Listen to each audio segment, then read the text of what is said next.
Imaginez une Europe unie sur le papier, mais profondément divisée dans ses ambitions. Aujourd'hui, c'est l'Espagne, un acteur clé de ce puzzle complexe, qui vient de faire un choix audacieux. Un choix qui a pris tout le continent de court. Mais que signifie-t-il vraiment? Et pourquoi ce silence assourdissant à Bruxelles? L'Espagne a changé de cap face à la Chine d'une manière qui a littéralement laissé l'Europe sans voix. Personne ne s'y attendait. Et si vous pensez qu'il ne s'agit que de voitures électriques, détrompez-vous. C'est une question de pouvoir, d'influence et surtout de l'avenir de la relation entre l'Europe et la Chine. Ce revirement spectaculaire de Madrid marque une rupture brutale. L'Espagne vient tout simplement de se désolidariser du plan de l'Union européenne visant à imposer des droits de douane pouvant aller jusqu'à 38% sur les véhicules électriques chinois. Résultat, une onde de choc à travers tout le continent. Il y a à peine quelques semaines, l'idée de taxer les voitures chinoises semblait faire consensus. Les constructeurs européens peinent à rivaliser avec la montée en puissance de l'industrie chinoise du véhicule électrique. Des entreprises comme BYD ou NIO envahissent le marché avec des modèles moins chers, mais aussi de haute qualité. Les droits de douane, allant jusqu'à 38%, avaient justement pour but de protéger les fabricants européens. Mais l'Espagne vient de tout arrêter. Elle a bloqué le processus, une décision inattendue qui soulève une question essentielle. Pourquoi maintenant? Pour certains analystes, ce revirement s'explique par la dépendance croissante de l'Espagne vis-à-vis du commerce avec la Chine. Les derniers chiffres parlent d'eux-mêmes. Les échanges commerciaux entre les deux pays ont bondi de 15% en un an. La Chine représente désormais 7% des exportations totales de l'Espagne. Et on ne parle pas de produits secondaires, il s'agit de biens à forte valeur ajoutée, comme des machines-outils, de l'électronique ou des produits agricoles.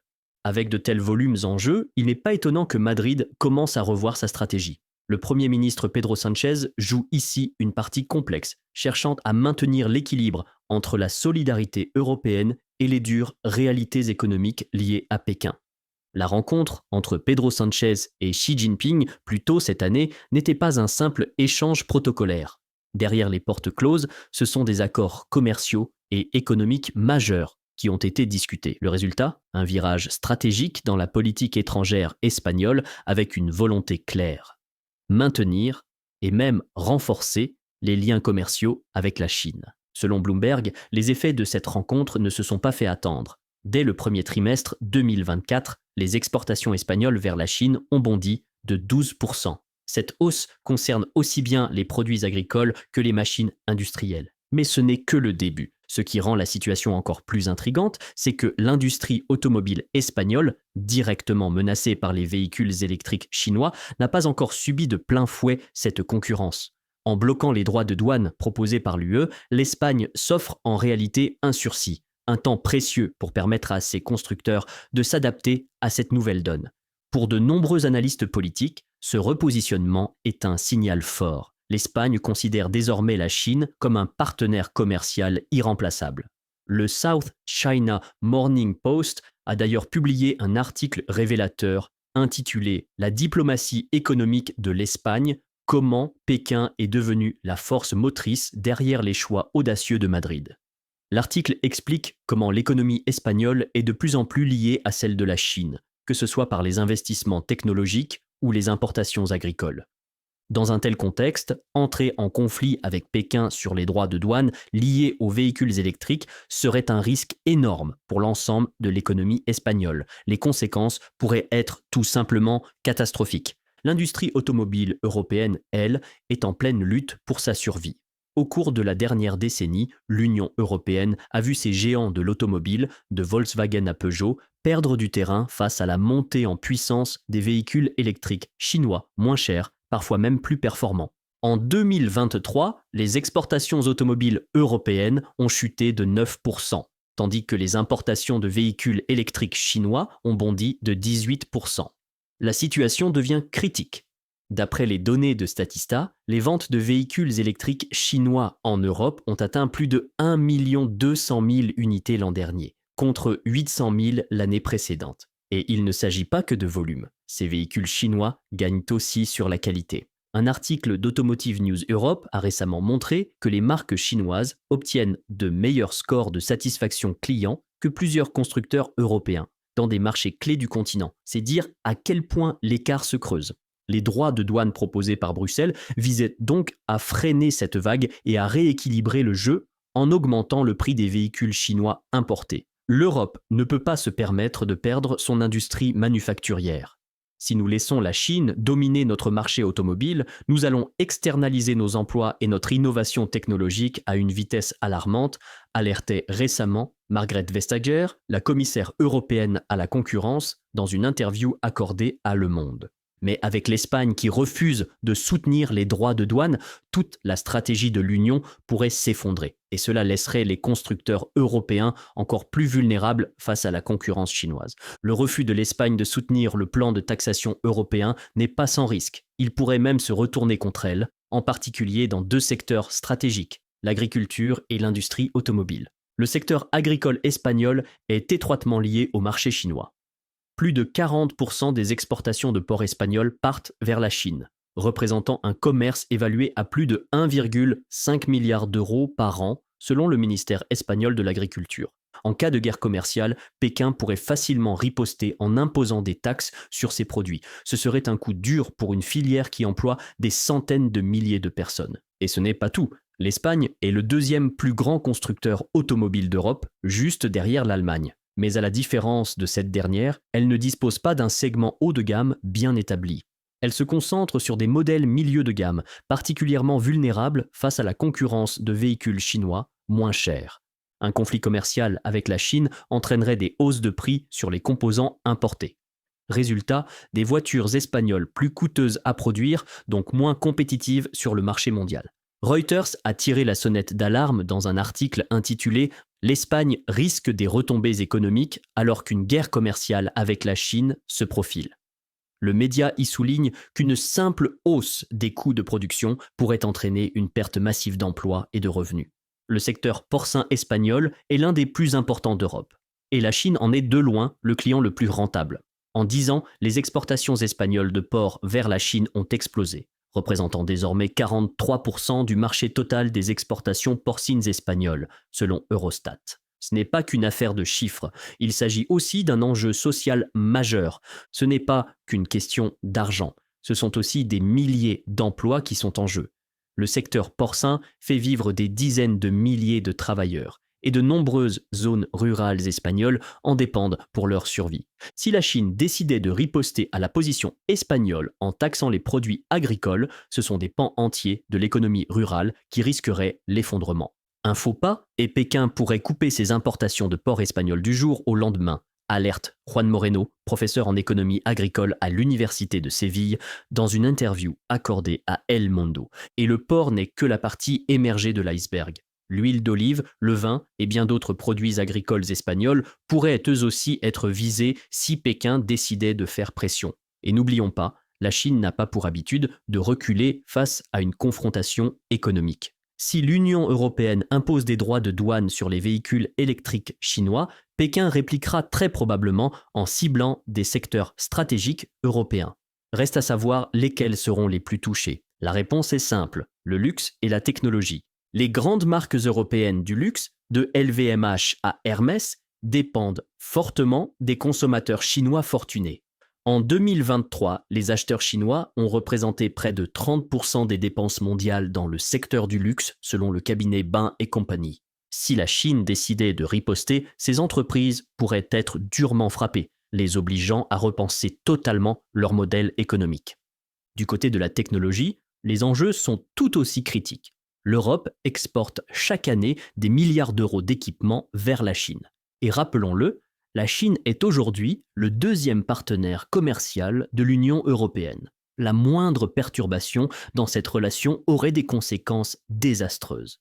La Chine a les moyens de paralyser des secteurs entiers si elle se sent menacée.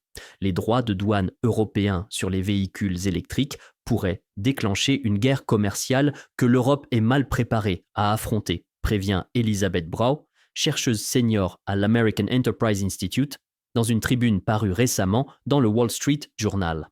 L'Allemagne, par exemple, s'oppose aux taxes douanières pour une raison claire, son industrie automobile. Le pays abrite des géants comme Volkswagen, BMW ou Mercedes-Benz, tous profondément implantés en Chine.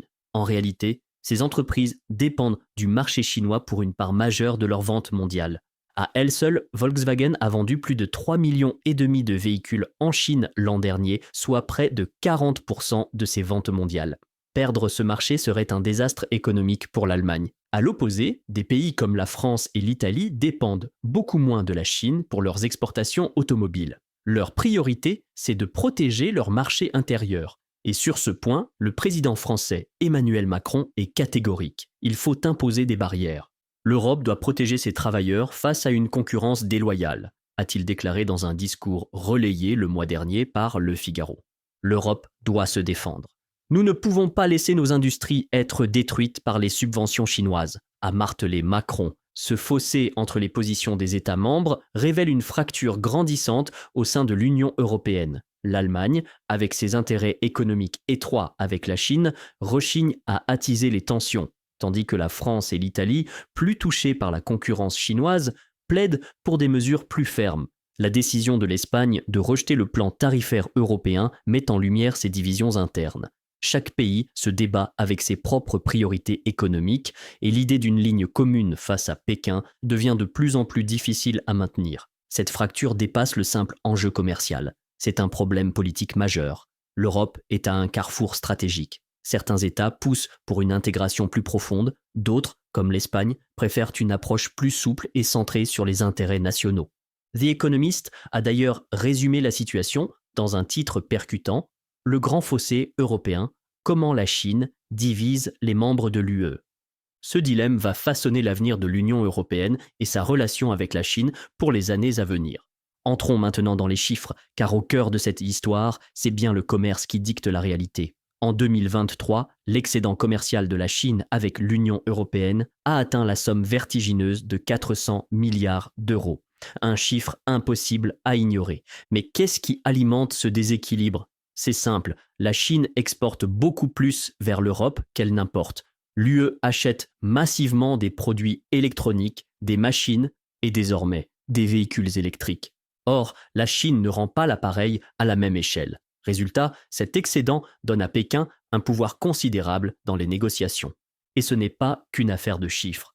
Plus l'Europe devient dépendante des importations chinoises, plus Pékin gagne en influence sur nos économies. Posez-vous la question, que se passe-t-il si la Chine décide de durcir le ton ?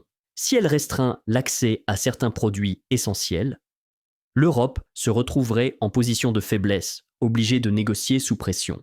La décision de l'Espagne de se retirer du projet de taxation européenne sur les véhicules électriques chinois met en lumière cette réalité.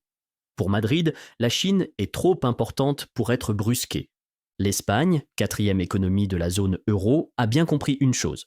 Elle a besoin des investissements chinois et l'excédent commercial ne l'inquiète pas autant que la France ou l'Italie. Des économistes comme Paul Donovan de chez UBS tirent la sonnette d'alarme. La Chine dispose d'un levier bien plus puissant dans ses relations avec l'Europe que ce que beaucoup veulent bien admettre.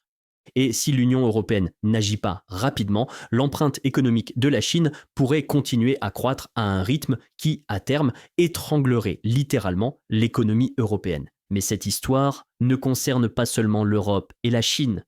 Ce qui se joue ici aura des répercussions mondiales. Lorsque deux géants économiques s'affrontent, les retombées ne restent jamais confinées. Elles se propagent partout.